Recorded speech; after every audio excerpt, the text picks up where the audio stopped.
Vous êtes, mesdames et messieurs, sur NCA, la nouvelle chaîne africaine disponible sur le bouquet Canal Plus Afrique 573 et en France sur Free 426. Et bienvenue dans Frontal, votre rendez-vous qui vous plonge au cœur de l'actualité politique sur le continent. Un président aux mains des putschistes qui viennent de l'arrêter peut-il tout décontracter, appeler une rédaction et informer les journalistes de son arrestation tout en soulignant au passage la bienveillance des putschistes qui le traiteraient bien? Oui, c'est possible et c'est ce qui s'est passé ce mercredi 26 novembre en Guinée-Bissau, la veille de l'annonce des résultats de la présidentielle de ce 23 novembre qui donnait perdant le président sortant Umaro Sissoko Embalo. Un groupe de militaires a tout simplement pris le pouvoir et a mis fin au processus électoral. Ce 27 novembre, le président déchu, qui n'a pas du tout exigé son maintien dans ses fonctions, a tout simplement quitté Bissau pour Dakar à bord d'un avion qu'aurait affrété le Sénégal. Mais quels sont les dessous véritables de ce coup d'État un peu particulier?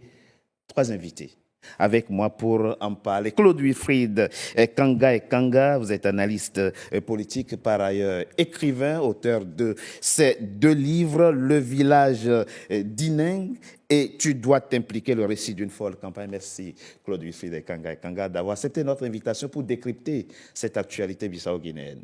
Merci encore, c'est à chaque fois le même plaisir.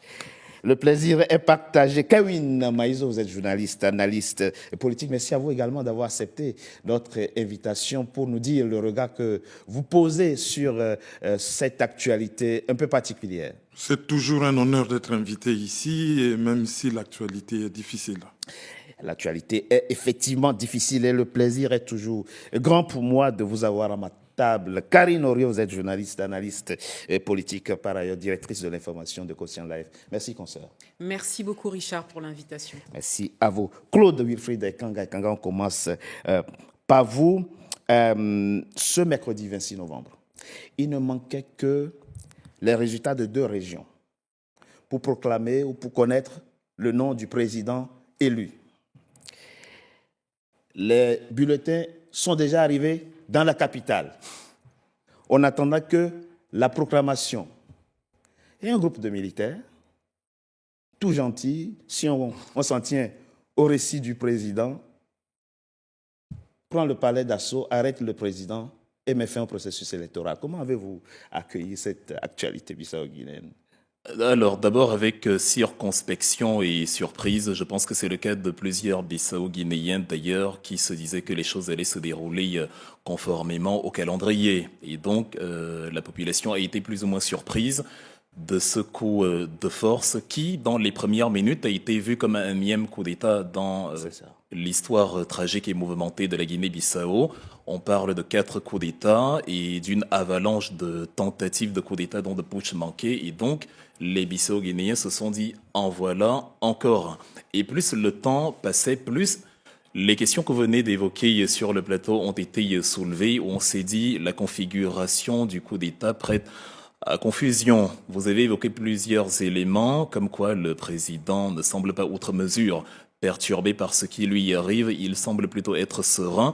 Si vous posez la question à monsieur Fernando Dias da Costa, qui était présenté comme le vainqueur de l'élection, ou du moins le candidat avec le plus de chances, il vous dira, évidemment, c'est une sorte de coup de monsieur Sissoko Embalo pour empêcher l'évidence qui allait justement le conduire à quitter le pouvoir. C'est un concept en sciences politiques qu'on appelle le piège de Thucydide, c'est-à-dire quand une puissance voit un dauphin émerger avant sa chute définitive, elle anticipe et elle attaque le dauphin pour l'empêcher justement de le dépasser. Et donc c'est théorisé, la chose est déjà théorisée. C'est en tout cas la thèse que défend monsieur Fernando Dias da Costa, je la résume ainsi parce que ce n'est pas une nouveauté en politique. Et donc il va dire certainement monsieur Hortan Tam, le chef d'état-major qui a réalisé actuellement le coup d'État, a eu un arrangement avec monsieur Sissoko Embalo pour, après éventuellement la transition d'1 an, mettre sur pied des tractations qui conduiraient à une sorte de renouvellement du processus électoral ou à minima à une sorte d'instauration d'un gouvernement d'union nationale. Et donc les éléments comme quoi l'armée et les putschistes sont présentés comme des âmes bienveillantes qui traitent très bien le président, qui ne le torturent pas, la facilité avec laquelle il a pu être extradé du Sénégal. Sans réclamer qu'on le rétablisse dans ses fonctions. Sans compter, c'est ce que je voulais évoquer, sans réclamer, sans compter le fait que M. Sissoko Embalo ne semble pas très emballé par le fait d'être réintroduit dans le processus. On poussait ses opposants, non seulement M. Fernando Diaz, mais également M. Domingos Pereira, qui est l'un des grands soutiens parce qu'il est à la tête, enfin, il était le candidat du parti, du célèbre parti, le PAIGC, qui a porté qui a donné de la force à monsieur Fernando Diaz parce que lui, ayant été éliminé en amont de la course à la présidentielle, ils se sont appuyés sur ces éléments-là pour dire que c'est une fabrication des Sissoko Embalo. Pour l'instant, il est compliqué de se situer, l'avenir nous le dira, mais ce qu'il faut observer quand même en fermeture de rideau, c'est que c'est un énième épisode dans la tragédie politique qui émaille la Guinée-Bissau. Oui. On est à minima 13 chefs d'État depuis l'an 2000 et si on compte les intérimaires, on en est à 17. C'est vrai. Donc là, c'est une certitude, c'est encore un énième épisode dans le vortex infini. Par contre, sur l'authenticité du coup d'État, on va approfondir effectivement la réflexion au cours de cette émission. Karine Orio, je vais dire, nous aspirons à être un continent respectable et nous exigeons qu'on nous respecte. Ça veut dire qu'on doit faire un peu d'effort dans les scénarios qu'on propose à la lecture du monde. Ce n'est pas un peu trop romancé ce qui vient de se passer ? Disons que c'est assez risible, mais pas très surprenant venant de la part de M. Sissoko. Vous savez comme moi que ce président-là aimait et adorait prendre la parole dans les médias. D'ailleurs, il avait un amour particulier pour la mise en scène. Et donc, ce qui est risible cette fois-ci, c'est que comment c'est possible ? Et d'ailleurs, on a vu circuler sur la toile l'image de ce président avec un téléphone, certainement un smartphone, en train de contacter la rédaction de nos confrères et pour dire, là, il y a un coup d'État, mais ne vous inquiétez pas, tout va bien. Je n'ai pas du tout été violenté. Mais il n'a aucun respect pour les Bissau-Guinéens. Mais voilà, il n'a aucun respect, mais c'est triste. C'est franchement triste. Comme l'ont dit en fait mes confrères à cette table, c'est triste.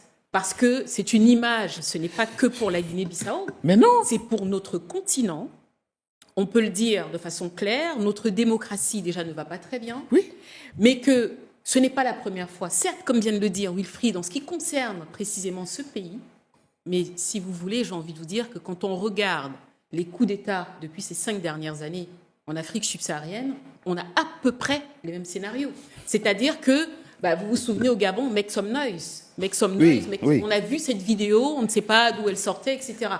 Donc, si vous voulez, ça pose quand même la question aujourd'hui de comprendre exactement, depuis les indépendances, dans nos États, ce qui se passe. Avec précisément le cas de la Guinée-Bissau, où là, on a les militaires qui sont là. Mais ce qu'ils veulent nous montrer aussi, ce que je tiens quand même à souligner, c'est de montrer qu'un coup d'État peut se passer sans violence et que tout va bien. À part ça, c'est censé être un progrès. Pour eux, en tout cas, c'est ce qu'ils veulent montrer. Et puis, vous-même, vous l'avez signalé, c'est-à-dire que le nouvel homme fort de la Guinée-Bissau a dit non, écoutez, nous, en 1 an, on va faire ce qu'il faut. C'est ça, bien sûr. En disant à la CEDEAO, ne vous inquiétez pas, il n'y a rien à signaler, tout va marcher comme dans les règles. Alors que c'est un braquage du processus électoral. Kevin Maïso, ce qui est encore plus absurde, c'est qu'on arrête les opposants qui n'ont absolument rien fait, comme si gagner démocratiquement une élection était une infraction. Pourquoi on arrête ce Domingos Simoes Pereira? On lui reproche quoi? Vous êtes gentil d'employer les termes arrêtés. Moi, je dirais neutralisation de ce qui dérange. Si vous regardez cette histoire de coup d'État, c'est que le président Embalo est soupçonné d'avoir fait, c'est l'aboutissement d'un processus. Les élections auraient dû avoir lieu déjà au mois de février. C'est vrai. Donc, il y a eu ce que les Congolais appellent un glissement. Il y a eu des élections législatives qu'il a perdues. Qu'est-ce qu'il a fait? Il y a eu, comme par hasard, des soupçons de coup d'État. Et pendant ces soupçons, il a neutralisé les partis qui ont gagné les législatives. Et même que le Premier ministre de l'époque s'est retrouvé en exil. Au Portugal. Au Portugal. Bien sûr. Donc, On commence un processus électoral, on élimine les partis historiques, les partis socialistes africains pour l'indépendance de la Guinée équatoriale du Cap-Vert. On élimine ces partis et peut-être ils se sont inspirés du Sénégal, ils se sont dit bon, on nous élimine, on se met derrière quelqu'un qui juridiquement pouvait se présenter, ce qui a gêné le calcul du président Embalo. Et pendant la campagne électorale, malgré qu'il brandissait quelques constructions, il a construit peut-être 1 ou 2 routes, un bâtiment. Ah non, il en a construit. C'est pas du mensonge. Par rapport à la Guinée-Bissau, c'est un progrès. Bon, mais ça ne suffisait pas parce que le peuple avait besoin du pain, de l'électricité, de l'eau. Oui. Il ne va pas manger la route. Il ne va pas manger les bâtiments, il avait besoin du pain et de l'eau. Et de l'autre côté, ceux qui étaient en face ont compris et ils ont battu une campagne dans ce sens, en allant dans le sens de ce que le peuple voulait tout de suite et immédiatement. Et il s'est rendu compte qu'il était en train de perdre les élections. Là, il nous sort un classique qui sera étudié dans les facultés de droit et des sciences politiques. Le classique, c'est que c'est un de ces coups d'État halal, mais avec une petite cerise sur le gâteau halal, c'est bon, on m'a renversé. Ça, et il est le premier à l'annoncer. Il se fait le porte-parole des putschistes. Sourire en coin. On m'a renversé. Non, mais bon, on les renverse, on lui fait rien, ce sont les opposants qui sont inquiétés, et monsieur est rentré à Dakar, d'où il est venu, parce qu'avant qu'il ne devienne président, il vivait chez son grand frère, au sens large du terme, Macky Sall, donc il est rentré au Sénégal. Quant à la Guinée équatoriale, en sous-bassement, lorsqu'on regarde cet événement, Guinée-Bissau, pardon. S'il vous plaît. Oui. Même hier, dans ma propre chaîne YouTube, je n'arrêtais pas de parler de la Guinée équatoriale. Ils vont me fouetter à la fin. C'est possible, mais bon. Ne perdons pas de vue, en sous-bassement et en filigrane, le problème que ces pays devenaient ce que les Occidentaux appellent péjorativement un narco-État. Et ne perdons pas aussi de vue que l'Afrique de l'Ouest est une région en mutation. Les dirigeants de chaque pays est regardé, sous-pesé, parce que dis-moi qui dirige tel pays, je te dirais la configuration de l'Afrique de l'Ouest ces derniers temps. Donc ça aussi, c'est des éléments dont il faut tenir compte. Moi, j'ai vraiment quelque chose qui me dérange dans l'appellation de ce pays comme étant un narco-État. Et vous le soulignez d'ailleurs à juste titre en disant que c'est vraiment les Occidentaux qui considèrent que c'est un narco-État. Et je pense que c'est péjoratif. Parce Très que péjoratif. Quand on regarde le trafic de drogue, même dans des États, comme on le dit, etc., si on regarde la France uniquement avec la lunette, par exemple, de Marseille, pardon pour les gens de Marseille. Et le Havre aussi. Hein. Tout à fait. Et le Havre, on peut considérer aussi, on peut se poser la question. Donc voilà, moi je pense que c'est un narratif sur lequel je ne suis pas tout à fait... J'ai été prudent de dire tout à fait. Comme le disent les Occidentaux, parce que je n'épouse, mais vraiment pas cette appellation. L'actualité actuelle en France parle du narcotrafic. Après, il faut dire que les Bissau-Guinéens, du moins l'élite politique, ne fait pas non plus beaucoup d'efforts pour se débarrasser de ce narratif. On est totalement d'accord. Dans le discours de Hortan Tam, il y a le sous-entendu que voilà, il y a une tentative de déstabilisation du pays par, entre autres, les barons de la drogue qui nous ont poussé à intervenir pour rétablir l'ordre. Évidemment, on peut sourire du fait que quelqu'un mène un coup d'État pour empêcher un coup d'État en amont. On avait déjà eu un cas similaire entre monsieur le général Ansouman Mané et monsieur João Bernardo Vieira qui se sont accusés mutuellement d'avoir faciliter les transits de drogue, aider des Casamançais et de nos amis de l'autre côté de l'Atlantique. Donc, il y a aussi cette approche-là que l'élite politique bissau-guinéenne, qui pour certaines est d'ailleurs engluée dedans, parce que même s'il ne faut pas en faire un élément de propagande, il ne faut pas le nier non plus.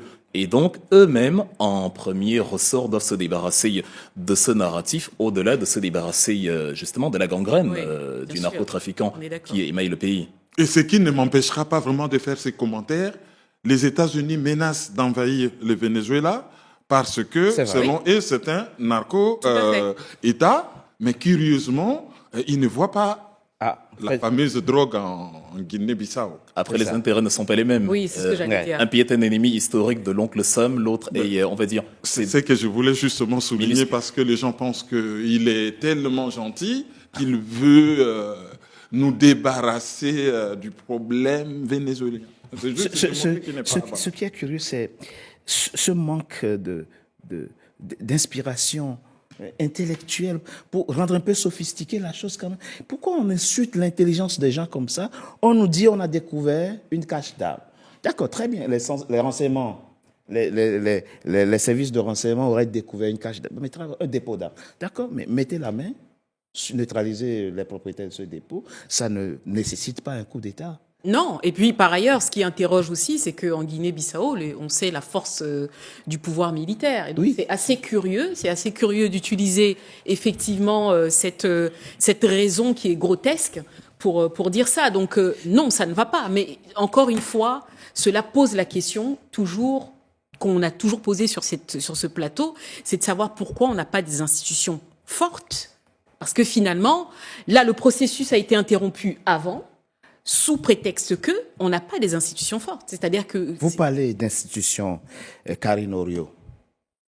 Je me souviens très bien, quand on avait déposé Bazoum, toutes les effervescences qu'il y avait, les présidents sont montés au créneau, ont immédiatement mis sur la table l'idée de constituer immédiatement un contingent pour intervenir militairement à Niamey. Mais là, c'est silence radio, on n'entend rien. Mais attention, la CEDEAO a condamné fermement par voie de communiqué. Oui, mais vous avez vu le communiqué? Oui, bien sûr. Non, mais je veux dire, c'est quoi la différence entre le coup d'État dont Bazoum était victime en 2023, si ma mémoire est bonne, et celui qui vient d'emporter Embalo Sissoko aux yeux de la CEDEAO? Alors, la CEDEAO a évidemment, comme Karine vient de le dire, tout autant condamné l'un que l'autre. Évidemment, il y a une différence au niveau des enjeux. La Guinée-Bissau, c'est un minuscule pays de 31 000 km. Ah, c'est la taille qui détermine? Non, je n'ai pas fini. Voilà, c'est un petit pays de 2 millions d'habitants.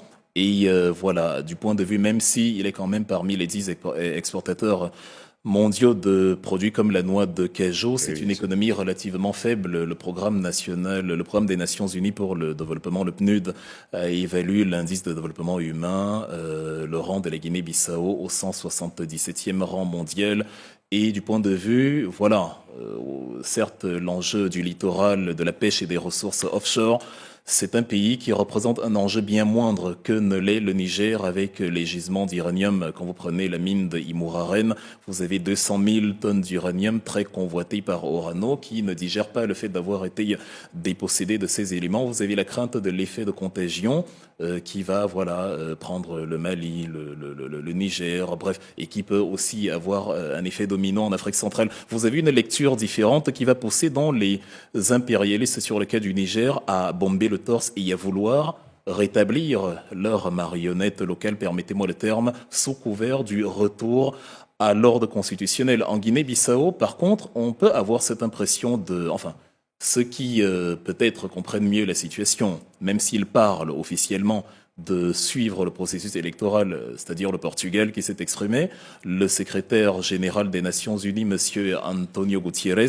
ils vont avoir davantage de recul parce que peut-être d'une certaine façon, on est plus dans une question de répétition du déjà connu que dans une question d'enjeu véritable. La Guinée-Bissau, en fait, comme je l'ai dit tout à l'heure, c'est une véritable tragicomédie. Depuis le premier coup d'État de 1980 qui a renversé Luis Cabral, le frère de l'autre. De Amical Cabral. Oui, monsieur João Pereira lui-même a été renversé en 99 par Ansuman Mané qui a voulu se maintenir mais ça n'a pas marché. On a poussé pour que le président de l'Assemblée nationale populaire, monsieur Malam Bakay Sagna, puisse assurer un intérim qui a porté au pouvoir monsieur Kumbalala, qui lui-même va être renversé. En fait, c'est un épisode incroyable. Oui. Tant et si bien que ce n'est pas en quelque sorte, ce n'est pas en soi une nouveauté. Ce qui arrive en Guinée et Bissau, dont la communauté internationale, comme on l'appelle, ne va pas jouer la surprise et dire que tiens, il se passe quelque chose d'absolument inédit en Guinée-Bissau. Et donc il y a une sorte de monotonie qui s'installe où on regarde et finalement on laisse les Africains s'en dépatouiller. Pour finir, la seule chose qu'il faut quand même remarquer, c'est que, à l'instar de mon pays, le Cameroun ou d'autres pays en Afrique, quand il y a un processus électoral comme ça qui accourt et que le président sortant voit un opposant émerger, il va essayer de le neutraliser en amont et de susciter des alternatives qu'il minimise, mais qui, évidemment, peuvent le renverser. C'est le cas de M. Bakary au Cameroun, qui revendique sa victoire contre Paul Biya. C'est le cas de M. Fernando Diaz en Guinée-Bissau, qui revendique sa victoire contre Sissoko Embalo. Dans les deux cas, que ce soit des instruments du régime ou non, dans les deux cas, Oui. le régime ne s'attend pas à être renversé. Et si maintenant, il y a une impression d'éventualité sérieuse de chute, le régime va procéder par le mécanisme que j'ai décrit, le piège de Thucydide, neutraliser l'ennemi avant qu'il ne devienne trop gros pour nous neutraliser nous.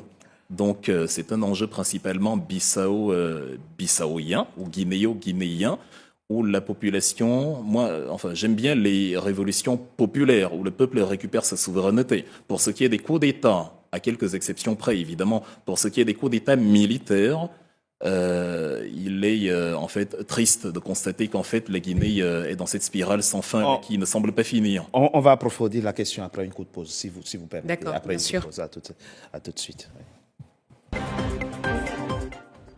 NCA, désormais sur Free. Après son intégration au bouquet Canal+ Afrique, Canal 9 et Canal 573, NCA poursuit son développement et vient d'intégrer le célèbre bouquet Free TV, Canal 426. La chaîne panafricaine renforce ainsi son ancrage aussi bien en Afrique que hors d'Afrique. Le développement de NCA, c'est vous, nos téléspectateurs à travers le monde. NCA, la chaîne panafricaine de référence.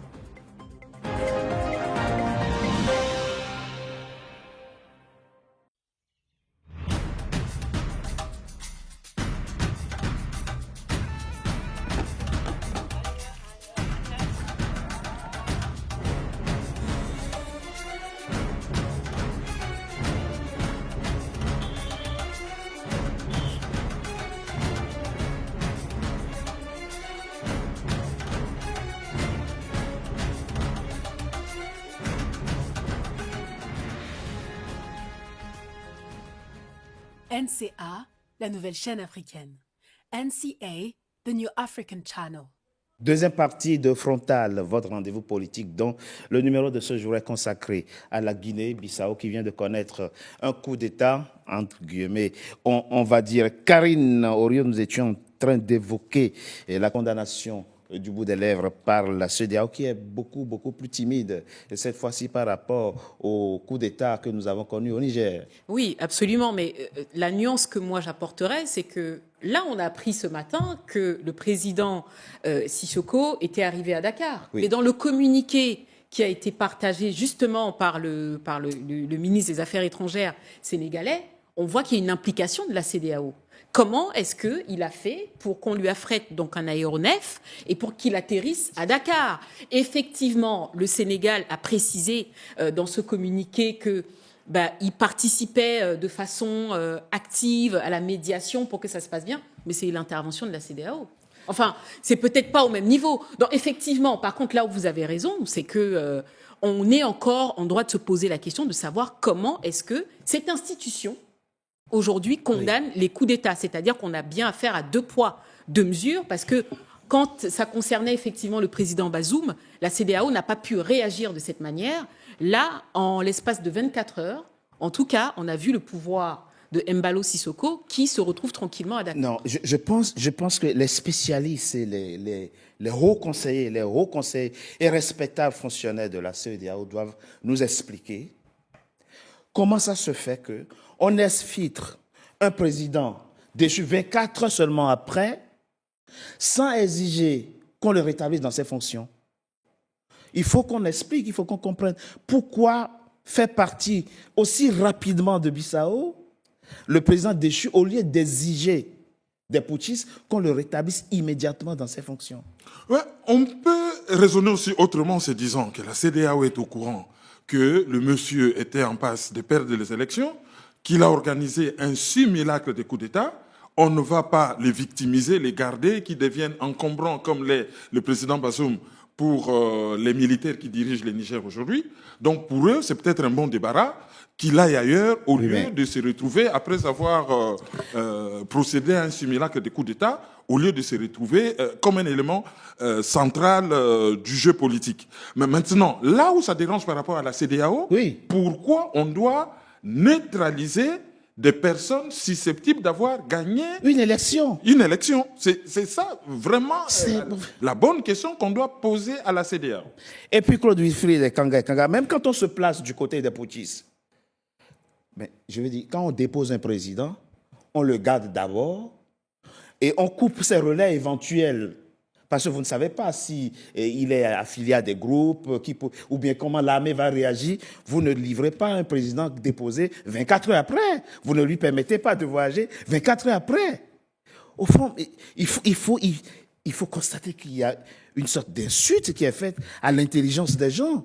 Surtout l'autorisation de voler de l'avion. Hein. Franchement, alors que les frontières étaient censées être Tout à fermées. fait, tout à fait. Oui, évidemment, dans la particularité d'un pays comme la Guinée-Bissau, c'est qu'avec la cavalcade de coups d'État qui se sont passés et de tentatives depuis 1980, il y a des regards qu'on peut avoir sur certains épisodes antérieurs. Non, mais raisonnez du point de vue de la CEDEAO, Oui, du point de vue institutionnel. j'y viens. Oui. Lorsque monsieur Luis Cabral, au pouvoir depuis 1974, est renversé par Pereira en 80, à un moment donné, il va s'exiler au Portugal. Il ne va d'ailleurs pas vouloir revenir tant que monsieur João Bernardo Pereira Vieira sera en fonction. Il a fallu attendre la fin, les années 99-2000 et la chute de Bernardo Vieira pour que Luis Cabral revienne.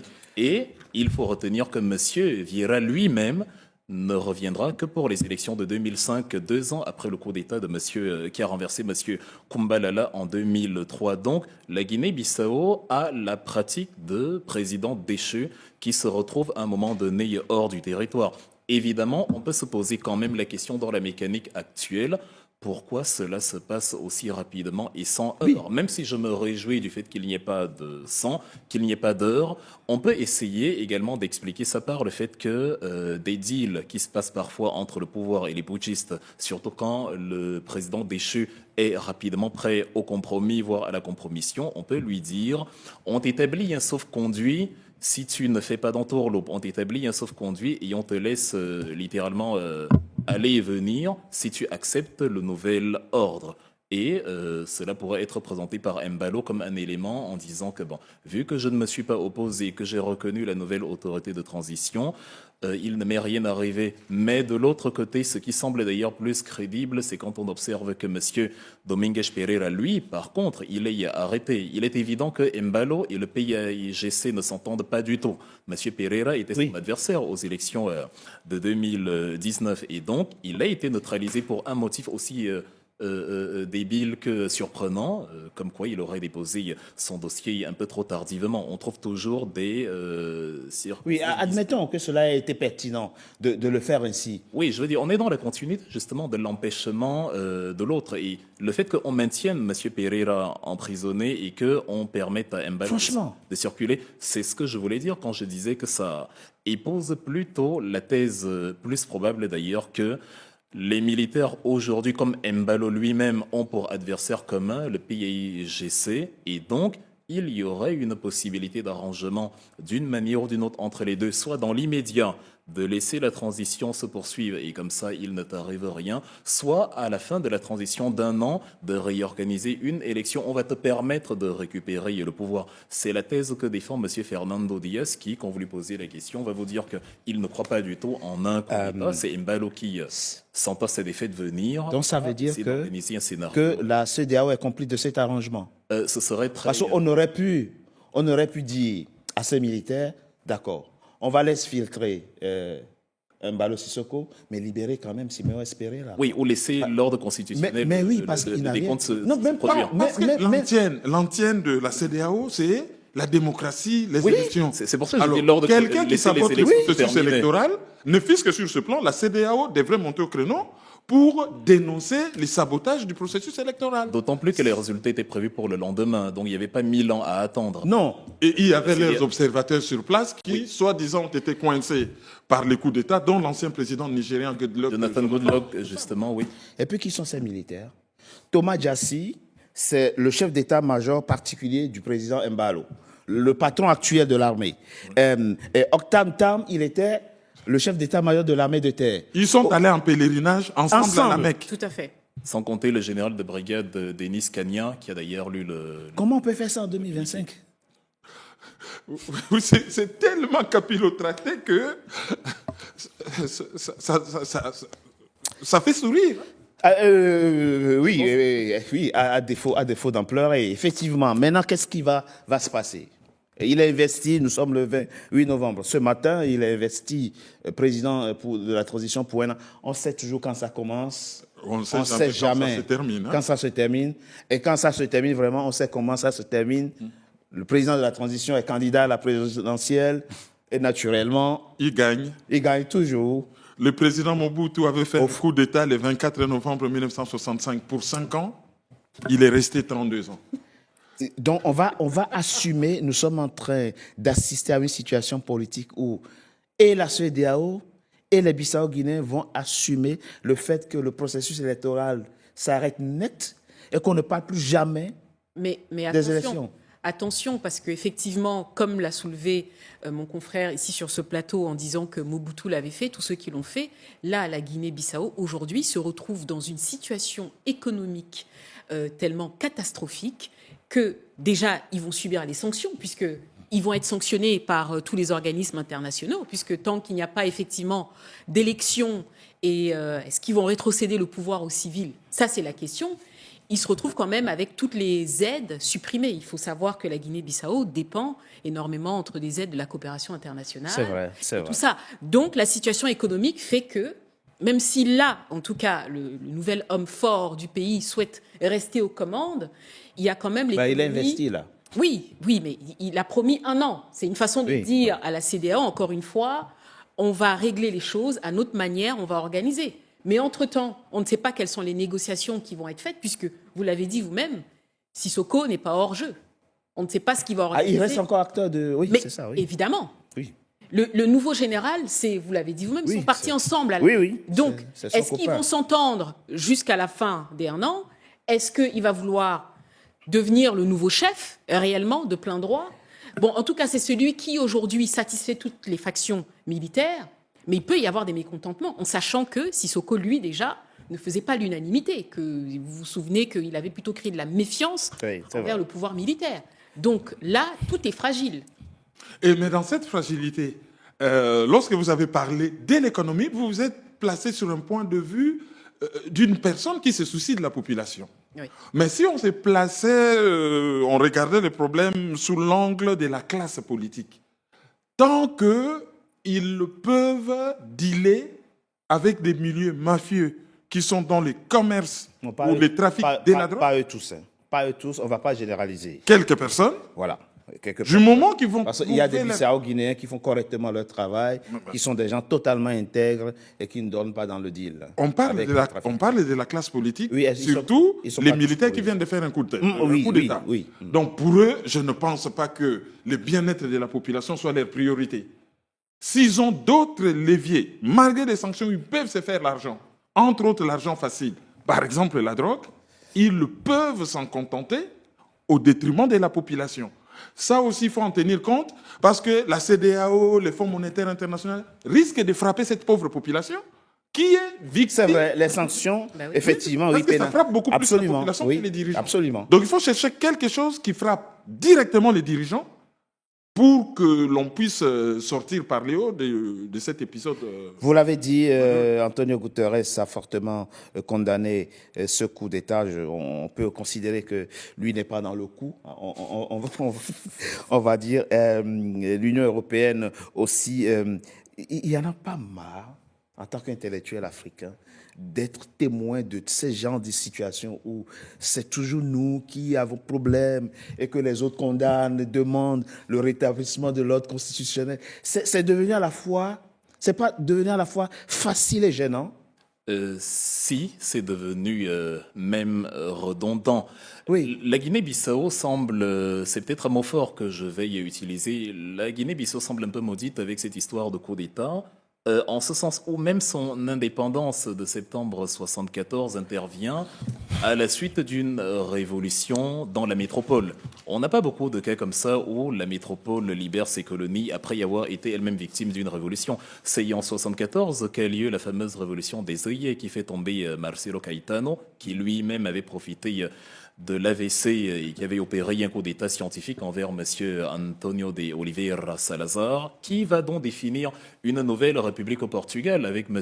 Antonio de Spinola, qui va, d'une certaine manière, un peu au forcing, laisser la Guinée-Bissau être indépendante, qui, au demeurant, avait mené une lutte incroyable avec Cabral, Pereira et tous les résistants du PIGC. Donc, à partir du moment où l'indépendance de ce pays intervient, un peu comme pour le Mozambique, pour l'Angola, à la suite d'une révolution en métropole, on a l'impression qu'il y a une sorte de délocalisation des paradigmes révolutionnaires fréquents, dont en 80, en 99, en 2003, en 2012, des coups d'État, des pseudo-coups d'État, etc., on se retrouve effectivement dans cette spirale-là où ce n'est même plus choquant, ce n'est même plus effrayant. Il n'y a que M. João Bernardo Vieira qui a pu finir dans cette configuration politique un mandat de 5 ans. Et il n'y a personne, même si c'est quoi un ballot, on dirait... Il y était presque, mais même lui n'aura pas terminé. Quelques jours près. Oui, même lui n'aura pas terminé. Il n'y a pas eu un seul qui a pu faire 2 mandats consécutifs. C'est dire si la Guinée-Bissau est dans quelque chose d'absolument ubuesque où on regarde ça comme un énième épisode d'une sitcom qui se renouvelle sans cesse. Et pour répondre à la question quant à l'avenir, tout à l'heure, j'ai dit que j'aime les révolutions populaires, effectivement, en ce sens où, lorsque le peuple décide, parce qu'il en aura le bol de récupérer ce qui lui revient de droit, à savoir la souveraineté, comme ce qu'on a eu récemment dans un pays plutôt loin de chez nous, dans l'Himalaya, le Népal, il y a plus à croire qu'on a en face de nous une véritable alternance, parce que c'est le peuple qui va choisir les intérimaires, et c'est le peuple qui, à la fin des intérims, va définir, dans le cadre d'une élection, qui est son dirigeant, après s'être débarrassé des institutions corrompues. Mais dans le cas de la Guinée-Bissau, avec des coups d'État qui sont commis par des frères d'armes d'hier, même M. Pereira était un allié du combat contre l'impérialisme. Il renverse l'une des figures du combat anti-impérialiste. C'est ça. M. Cabral, et ainsi de suite. En fait, on est simplement dans le déjà vu, le déjà connu, et il n'y a pas vraiment d'éclaircies en vue. Donc, il est très probable, je m'avance même pas quand je dis que dans les 5 ans qui viennent, il y aura très probablement, quand je dis 5 ans, je suis gentil, si un énième putsch intervient la semaine prochaine, il n'y a personne qui va crier à la surprise. C'est vraiment un pays englué dans une spirale tragique qui doit trouver en son sein, mais vraiment de manière populaire, les 2 millions de Bissau-Guinéens doivent trouver les ressources pour enjoindre leurs militaires, leur classe politique, de ne pas confondre la République avec la chose de, et si à la population, mais vraiment de récupérer d'une manière ou d'une autre sa souveraineté. Sinon, les événements qu'on voit sous nos yeux depuis 1980, c'est-à-dire il y a 45 ans, n'ont aucune raison de s'arrêter en 2025. Il n'y a pas d'indice qui pointe en ce sens. On est plutôt dans, un échafaudage encore plus grotesque que ce qu'on a vu récemment, parce que Mbalo, comme l'a dit Karine, voilà, c'est un spécialiste de la mise en scène, c'est un spécialiste de... Mais il faut peaufiner un peu le plan, quand même, je vais dire. Oui, enfin, disons, faire preuve d'un peu d'ingéniosité, ça c'est... Oui, non, mais quand même. On peut faire un effort quand même. Ici habillé, on l'a vu déposer la flamme de la paix avec Mahmoud Abbas, on l'a vu en même temps déposer la même flamme de la paix avec Netanyahou, on l'a vu sourire avec Volodymyr Zelensky, on l'a vu sourire avec Vladimir Poutine, on l'a vu, en fait, il est spécialiste de l'entre-deux. Et maintenant, épisode 1000X, il réussit à faire un coup d'État où il perd malheureusement le pouvoir, tout en n'étant pas si malheureux que ça d'avoir perdu le pouvoir, tant et si bien qu'on n'y voit plus grand-chose. S'il a vraiment perdu, puisque vous dites qu'il reste un acteur. Oui, moi je pense qu'il reste un acteur du jeu politique, mais pour revenir à la question de savoir si on n'est pas dans une répétition, mais que souhaitez-vous que les institutions internationales fassent ? Je veux dire, après tout, c'est dans le rôle de l'Union africaine, de faire un communiqué.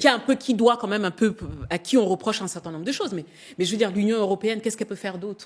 À part condamner, féliciter. Enfin, on est habitué à ça. Mais qu'est-ce que vous voulez qu'ils fassent d'autre ? Les coups de pression vont arriver bien après. Mais le problème, oui, ça doit venir de nous. La menace militaire, Moi, je sais pas. la CEDEAO avait menacé d'une intervention militaire Oui, dans le cadre bien de Zoom, sûr, bien sûr. évidemment parrainé par Emmanuel Macron, ce qui n'était pas Est-ce très que glorieux. intellectuel, Macron aussi est très est-ce proche que quand même d'Emmanuel Macron. Et il y a même certaines sources qui soupçonneraient que la France aurait parlé avec le Sénégal pour affréter l'avion. C'est Sous probable. réserve que ce soit, voilà. En tout cas, Macron n'interviendra pas en Guinée-Bissau. Ça, c'est sûr. Ou directement. Par personne interposée, Ça ce n'est s'entend. pas exclu. on va s'attendre à quoi maintenant? Qu'à un moment donné, ils disent à Simões Pereira et à Fernando Diaz, barrez-vous, on vous libère, mais vous retournez au Portugal. Non, mais de toutes les façons, ils vont réclamer la vérité des Oui, urnes. mais jusqu'à quand? Oui, après, c'est toute la question. Mais c'est ça qui est complètement ubuesque dans la situation qu'on vit aujourd'hui. C'est qu'ils ont interrompu un processus électoral pour décider autre chose, qui maintiennent, vous l'avez dit, les opposants en détention pour des raisons qui sont inexpliquées. Comment ils vont faire cette transition? En faisant comment? Oui, au milieu, vous avez un peuple Oui. qui, de bonne foi, est allé aux urnes et pense choisir le prochain président. Oui. Et ce peuple est désabusé. Et le comble, c'est qu'il y a eu cette fois-ci mais une vraie campagne Absolument. électorale avec un engouement. Mais dans toutes les villes, les gens étaient très contents de voter. Et ben, c'est à quelques heures où il y a collapse. Mais quand même c'est assez- encore Sissoko quand même qui tient la tête. Depuis Dakar. Parce que il est en train de vouloir montrer que, écoutez, on a eu, comme C'est très on l'a dit intéressant ce déjà, que vous dites. on a eu un coup d'État qui s'est passé sans effusion de sang. Tout va bien. D'ailleurs, dans les 48 heures, un de mes petits, comme on dit, un de mes petits gère les choses. Et moi, je suis à Dakar sain et sauf. Parce que le communiqué, quand même, ce que je tiens à signaler, c'est que c'est le rôle joué quand même par le Sénégal, qui a quand même fait un communiqué expliquant qu'il est arrivé sain et sauf. Donc, on craignait pour la vie de Sissoko, c'est-à-dire qu'à côté de Les tous... opposants, D'accord. Et C'est ça. les opposants? Les opposants et le peuple, à qui Oui. on a confisqué quand même son pouvoir. C'est quand même grave. Parce qu'il fallait le plaindre en plus, le président Balecheux. C'est ainsi que dans mon propos introductif, je disais, il faut toujours regarder les mutations qu'il y a en Afrique de l'Ouest. Maintenant, qui est avec qui fait quoi, qui est à la tête de quel pays? C'est une question très intéressante qu'on va aborder après une coup de pause. À tout de suite. Ouais. NCA, désormais sur Free. Après son intégration au bouquet Canal+ Afrique, Canal 9 et Canal 573, NCA poursuit son développement et vient d'intégrer le célèbre bouquet Free TV, Canal 426. La chaîne panafricaine renforce ainsi son ancrage aussi bien en Afrique que hors d'Afrique. Le développement de NCA, c'est vous, nos téléspectateurs à travers le monde. NCA, la chaîne panafricaine de référence.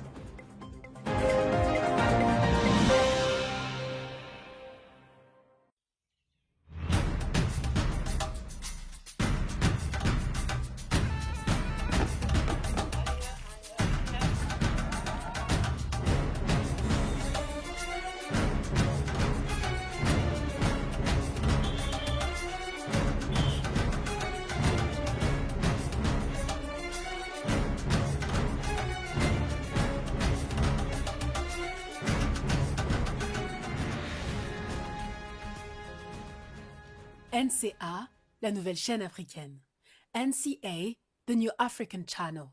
Troisième et dernière partie de Frontal, votre rendez-vous politique, dont le numéro de ce jour est consacré à la Guinée-Bissau. L'homme fort du pays s'appelle désormais Horta Ntam. Il fut précédemment chef d'état-major de l'armée de terre. Maintenant, c'est lui, l'homme fort du pays, le président déchu. Séjourne est actuellement à Dakar. Chers invités, le cas bissau-guinéen pose sur la table un problème qui transcende la Guinée-Bissau, mais qui concerne tout le continent. C'est trois questions importantes qu'il faut qu'on aborde dans cette question. C'est la question de notre rapport au pouvoir, la question du rôle que doit être celui de l'armée dans une république, et la question des mécanismes d'alternance en Afrique. Il faut revoir tout. Ou bien, qu'est-ce qu'il faut faire? Parce qu'on n'y arrive pas. Comment on fait? Commençons par la troisième question. Dans les années 90, on laissait compétir les opposants. et on truquait les élections dans les urnes. Après, on a décidé d'utiliser la justice pour éliminer les opposants, puisque les observateurs internationaux pointaient du doigt. On se souvient des images avec des urnes emportées par l'armée, etc., etc. On utilise la justice pour éliminer les opposants. Maintenant qu'elles sont faites, troisième étape, on élimine non seulement par la justice, avec la justice, les opposants, mais on désigne son successeur maintenant. Les civils le font, et on voit maintenant que les militaires aussi le font. Qu'elles sont faites? Oui, mais en parlant des mécanismes, c'est la première question. Oui. Mais finalement, on est un continent très jeune dans tout ce qu'on nous impose comme démocratie de façon théorique. Le multipartisme, c'était quand? Vous vous souvenez, on a même 90. encore des images. On a encore des images quand on a annoncé aux chefs d'État, tous, en leur disant c'est la fin du parti unique. Tous étaient tristes. Attention. Juin 90. Voilà, c'était. Mais attention, il va falloir créer plusieurs partis. Donc, on a même fabriqué, vous l'avez dit, il y avait des opposants. Et aujourd'hui, d'ailleurs, on parle encore d'opposants de complaisance fabriqués. Mais on n'a pas intégré ça. Je suis désolée. Aujourd'hui. Ah non, certains pays le font correctement. Oui, d'accord. Mais Cap-Vert, île Maurice, les anglophones. Bien sûr. Les anglophones n'ont pas de problème avec la démocratie électorale. Alors, moi, là où je ne suis pas du tout d'accord, c'est quand on oppose les pays, d'une part, d'Afrique francophone avec ceux qui sont les anciennes colonies. C'est factuel. Les anciennes. Oui, mais. C'est différent. On est d'accord. Ça reste, pour moi, ça reste toujours fragile. Oui. On n'est pas Mais on est toujours en Afrique. On est toujours en Afrique. D'accord. Vous avez Ok. des pays dans lesquels on pensait que l'alternance était complètement installée. On le voit, par exemple, les gens s'interrogent sur le Bénin. Vous avez raison. En disant, ben oui, nous, Vous avez on a une raison. crainte, etc. Vous avez raison. Pourquoi est-ce que ça reste dans nos États, dans nos esprits? Donc, les mécanismes ne sont pas, pour l'instant, on n'a pas encore des mécanismes puissants parce qu'on n'a pas des institutions et parce qu'il n'y a pas de confiance. Le peuple ne peut pas avoir confiance en cette élite politique. Claude Wilfried et Kanga, le journaliste africain que je suis est toujours peiné, gêné quand, à chaque occasion, je vois des missions d'observateurs de l'Europe déployées sur l'Afrique. Alors qu'à l'inverse, l'Afrique n'envoie pas d'observateurs électoraux en Occident quand il y a une élection présidentielle. Pourquoi on continue de faire ça? Parce que déjà, on est dans un mécanisme de puissance. Évidemment, le plus fort donnera toujours des injonctions aux plus faibles. Si cela est d'autant plus nourri par l'incapacité du plus faible Oui. à être non seulement fort, mais avoir des institutions fortes, Et fiable, oui. évidemment, ça va compliquer l'affaire. C'est Obama qui le disait, donc il ne faut pas il faut pas des hommes forts, mais des institutions fortes. Je précise pour ma part que l'un n'exclut pas l'autre. Il faut les deux. Il y a une bonne continuité. Tout à l'heure, je disais autant pour moi que l'ancien président José María Vaz, le prédécesseur de Embalo, était le seul à avoir fini un seul mandat. On se disait que bon, ça allait plus ou moins continuer ainsi, puisqu'il y a eu une succession électorale. On voit comment la fin du mandat de M. Embalo se termine. Je vais m'aligner avec la position de M. Recher sur l'observation malheureusement factuelle qui montre que les Afriques francophones ont une autre approche de la chose politique que les Afriques anglophones. Le cas du Bénin d'ailleurs est d'autant plus tragique que c'est effectivement encore un pays des Afriques francophones. La distribution de l'économie joue un grand rôle, ainsi que le mécanisme politique de l'administration indirecte qui s'oppose au jacobinisme des pays francophones. Au Ghana, par exemple, on a eu les mêmes problématiques. Le Kwame Nkrumah a été renversé en 66. Après, on a eu une période d'instabilité jusqu'à l'arrivée de Jerry Rawlings, qui a réussi quand même l'exploit de mener 2 coups d'État en 1 an et demi, en ayant installé M. Hilal Iman, qu'il va lui-même après renverser. Mais M. Jerry Rawlings a été capable d'accepter le changement de paradigme au début des années 2000, quand son protégé, John Dramani Mahama, n'a pas pu remporter l'élection face à John Kufuor.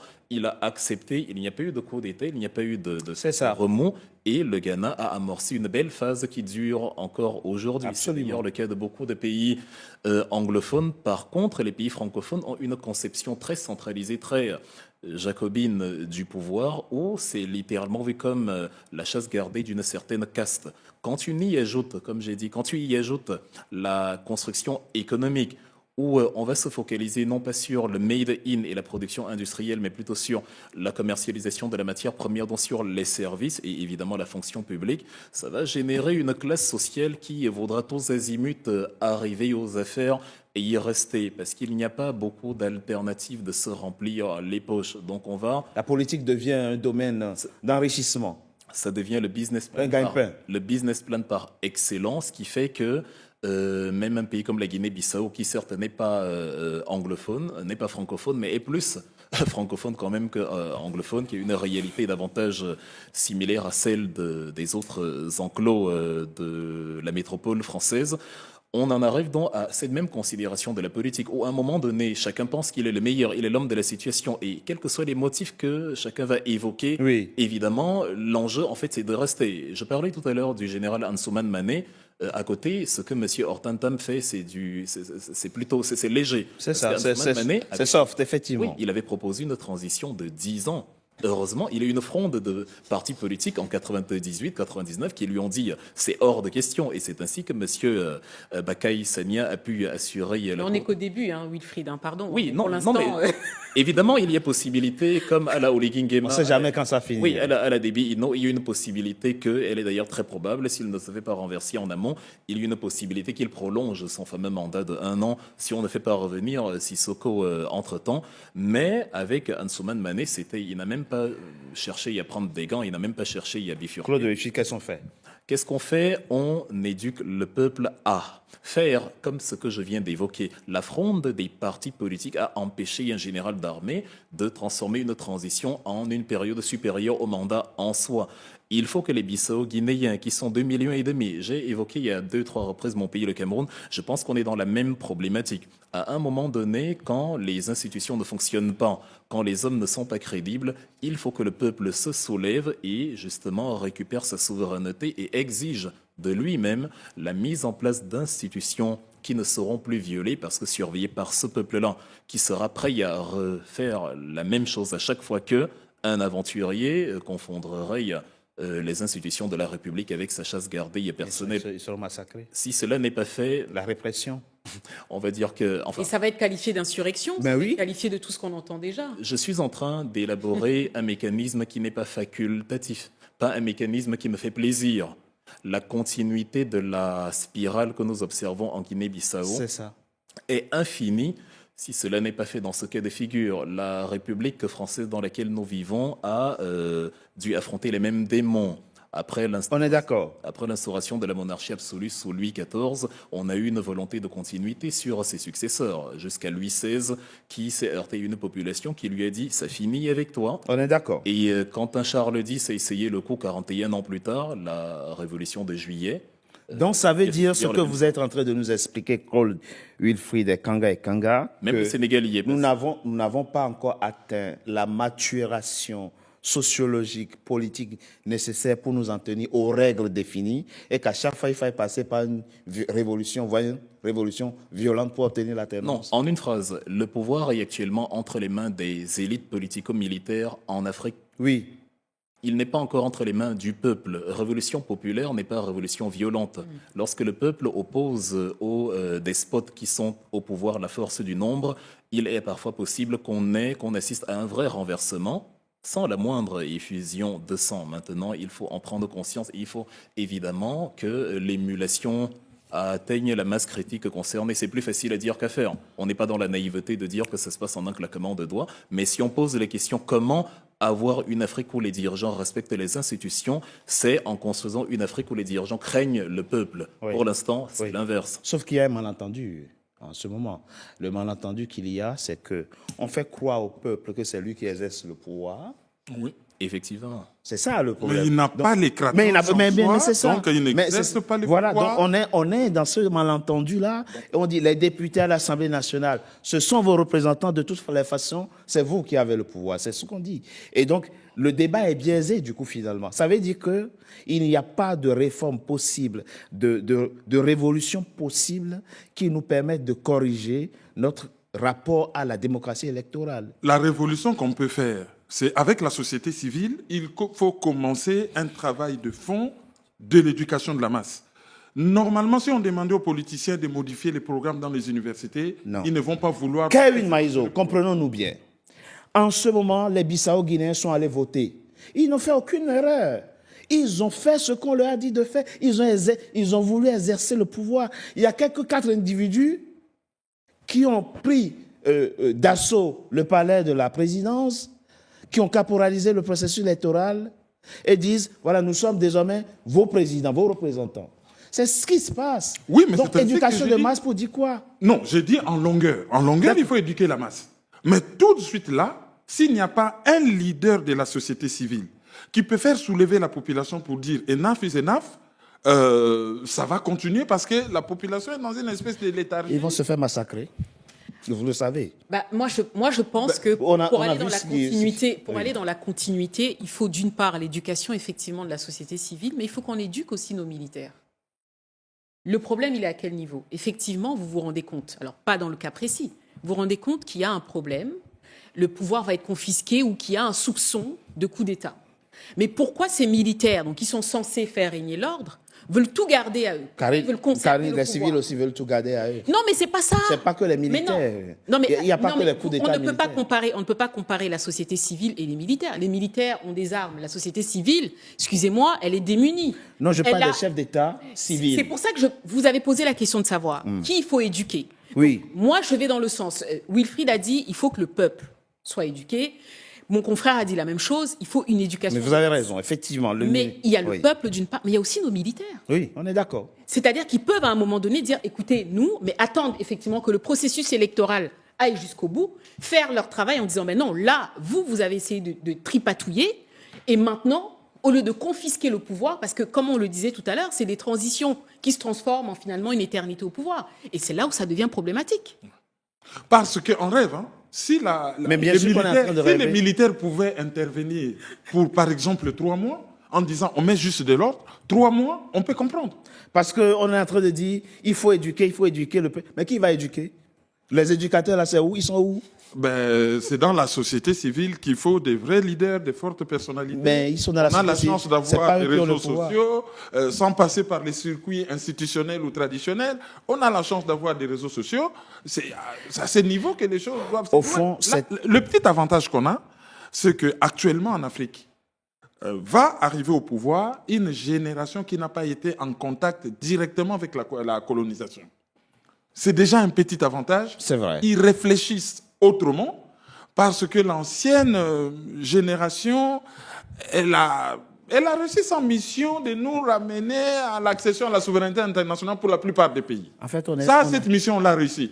Mais les 50 années qui viennent de s'écouler, ben, sincèrement, c'est En fait, du bricolage. En fait, on est perdu. Parce qu'on a tout essayé. On a essayé les civils, on a demandé aux militaires de rester dans les casernes. Les civils nous ont déçus, puisqu'ils ont confisqué le pouvoir, ils opèrent des coups d'État institutionnels. À un moment, ça a entraîné l'irruption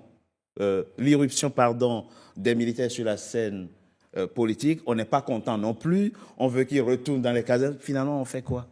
Mais qui voulait qu'il retourne dans les casernes? Parce que Thomas Sankara, par exemple, c'est un militaire, mais je ne pense pas à l'époque que personne voulait qu'il retourne dans les casernes, déjà, par rapport à la façon dont il travaillait. Oui. Bon, je vais dire aujourd'hui, le sujet est peut-être clivant, mais Ibrahim Traoré, le général Tchani, on peut dire ce qu'on veut, les gens essayent de travailler. C'est-à-dire, Oui, c'est ça, des on est- militaires qui ont une certaine conscience Oui, politique. absolument. Alors, on a besoin soit des C'est gens... peut-être là qu'intervient la question Oui, moi, je de l'éducation Ben oui. des militaires, surtout de la fibre patriotique. patriotique. Un militaire qui a une conscience politique, qui pense au pays, il n'est pas là que pour le pouvoir. Je ne pense pas, à moins que je me trompe, je ne pense pas que quelqu'un comme Ibrahim Traoré il est arrivé au pouvoir pour s'en C'est vrai. ficher En tout cas, il donne et- des signes et rouler carrosse. de probité encourageante. Oui, voilà, c'est ce genre de militaires peut-être qu'on voudrait, Ouais. ils vont assurer une transition. C'est peut-être une entre solution, effectivement. ce qu'on a connu avant et ce dont on est en droit d'espérer pour le futur. C'est sans en c'est sans doute attendant- une solution. En attendant, le peuple, comme on le disait, finalement, c'est le pouvoir du peuple qui est confisqué. Oui. Et que là, on est dans une impasse en ce qui concerne la Guinée-Bissau, comme on l'a dit, un pays qui n'a connu que ça. On est clairement dans une impasse et que Je suis malheureux. il n'y a pas de pression internationale parce qu'effectivement, même au niveau de la pression sur le plan financier, on se rend bien compte que ça ne va peut-être pas fonctionner avec la Guinée-Bissau et qu'ils seront encore livrés une fois de plus à un pouvoir militaire. Ce n'est pas malheureux qu'à la fin de cette émission, La seule solution pertinente que nous avons trouvée, c'est d'avoir des militaires patriotes à la tête de nos États. Non, la seule solution, c'est celle qui est compliquée, mais qui est malheureusement celle qu'il faut. C'est la fameuse omelette qui éventuellement cassera plusieurs œufs. La seule solution, c'est celle que la Guinée-Bissau n'a pas encore utilisée. Elle a d'ailleurs été évoquée en filigrane ici.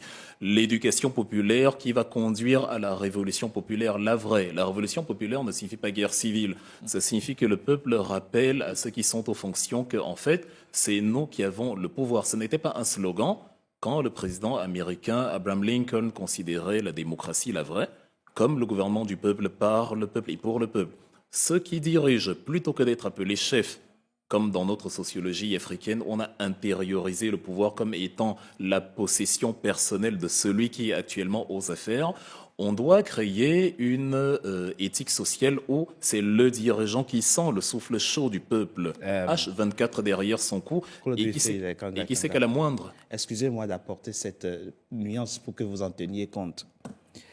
Quand vous dites le peuple doit, la mise en acte de ce droit que vous évoquez, c'est quoi? C'est que je veux manifester. Le peuple va descendre dans la rue et manifester. Or, le gouvernement, on prend un décret, on dit toute manifestation est interdite. Comme j'ai dit avant, c'est comme si vous disiez, il y a Gandhi, n'opère pas par la désobéissance civile puisque l'impérialiste anglais l'a interdit. C'est ça. C'est le paradigme de l'omelette qu'on produit après y avoir cassé les œufs. C'est ça. Ce serait illusoire de dire à la jeunesse africaine, et d'ailleurs même nous, dans notre pays, le Cameroun, comme dans beaucoup de pays, le Togo, le Bénin, on est concerné par cette réalité. Si nous laissons faire les despotes, jamais ils ne légueront le C'est vrai, vous avez raison. de leur propre chef. Et c'est pour ça que j'ai précisé, je suis en train de décrire ce qui doit être, pas ce qui me fait plaisir. Bien Évidemment, sûr. Ce qui me ferait plaisir, ce serait que chaque... Je pense que vous avez raison. Les Burkinabés ont prouvé, avec Blaise Compaoré, ce que vous êtes en train de dire. Sauf qu'en disant ça, on fait la promotion de l'insurrection. Non, les Malgaches, pour l'insurrection, c'est un mouvement armé pour renverser, essentiellement armé pour renverser un ordre établi, mais la revendication par le peuple du respect de l'éthique électorale, du calendrier électoral, de la réalité des urnes ou de la légalité des candidatures, ce n'est pas de l'insurrection. Ce qui mène l'insurrection, c'est ce qui piétine les principes démocratiques. Imaginez maintenant que le peuple bissau-guinéen se soulève et que M. Hortan Tam parle d'insurrection. Il est évident que c'est lui qui pratique l'insurrection en n'ayant pas laissé le processus électoral arriver à son terme. Il est évident que c'est M. Mbalo qui a pratiqué l'insurrection en amont en ayant éliminé le parti historique, le PAIGC, qui n'avait jamais été disqualifié d'une élection depuis son avènement et qui porte en lui l'héritage sublime de l'indépendance du pays avec Amilcar, Luis, les frères Cabral, Arcide Pereira et tous ceux qui ont œuvré justement à cette réalité-là. Donc, je persiste et signe que on ne pourra pas, parce que même les pays dans lesquels nous vivons ont dû amorcer cette réalité. Il n'y a pas que le Burkina Faso, ou même le Sénégal, dans lequel... Absolument, absolument. Le PASTEF a été bien sûr. Et le peuple a dit...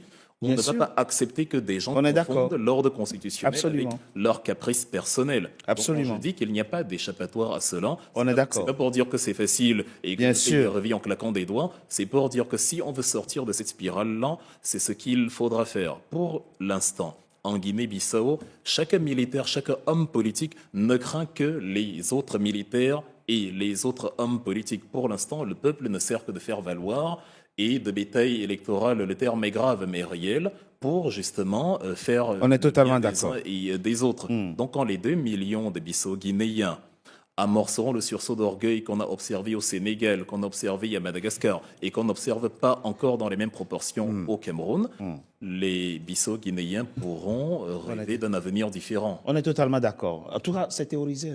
Toute force, toute autorité qui ne rencontre pas de résistance se mue en dictature.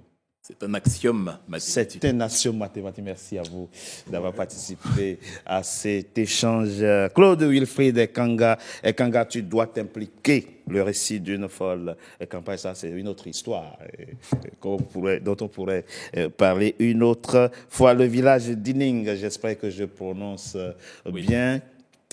Karine Orio, journaliste, analyste politique, merci. Merci beaucoup. Et puis, solidarité au peuple bissau-guinéen, bien sûr. Aux électeurs bissau-guinéens qui viennent d'être braqués. Espérons que l'opposant Domingos Simoes Pereira soit libéré, comme on l'appelle. soit libéré, que Fernando Diaz sorte de la clandestinité parce que apparemment il se cache en ce moment alors que c'est lui le vainqueur de cette élection, c'est lui qui a la légitimité populaire. Quand tu dois te cacher pour sauver ta peau alors que c'est toi qui as la légitimité populaire, ça veut dire qu'il y a problème. Il y a problème et on ne doit plus l'accepter. Et nous, intellectuels africains, on ne doit plus accepter non plus que des observateurs électoraux viennent d'un autre continent surveiller si nous faisons bien les opérations de vote. Soyons matures, il faut qu'on fasse la culture de la maturité. Et que des analystes politiques étrangers nous fassent la leçon sur leur chaîne mainstream. Ça aussi, on n'accepte plus. Ça aussi, on n'accepte plus. C'est la fin, mesdames et messieurs, de Frontal, votre rendez-vous politique. Je vous remercie d'avoir été nombreux à suivre. Restez fidèles au programme de NCA, désormais sur Bouquet Canal, plus Afrique 573 et en France 426. Merci encore une fois d'avoir été nombreux à notre compagnie. À très bientôt pour un nouveau numéro de Frontal. Merci à vous. NCA, désormais sur Free. Après son intégration au bouquet Canal Plus Afrique, Canal 9 et Canal 573, NCA poursuit son développement et vient d'intégrer le célèbre bouquet Free TV, Canal 426. La chaîne panafricaine renforce ainsi son ancrage aussi bien en Afrique que hors d'Afrique. Le développement de NCA, c'est vous, nos téléspectateurs à travers le monde. NCA, la chaîne panafricaine de référence.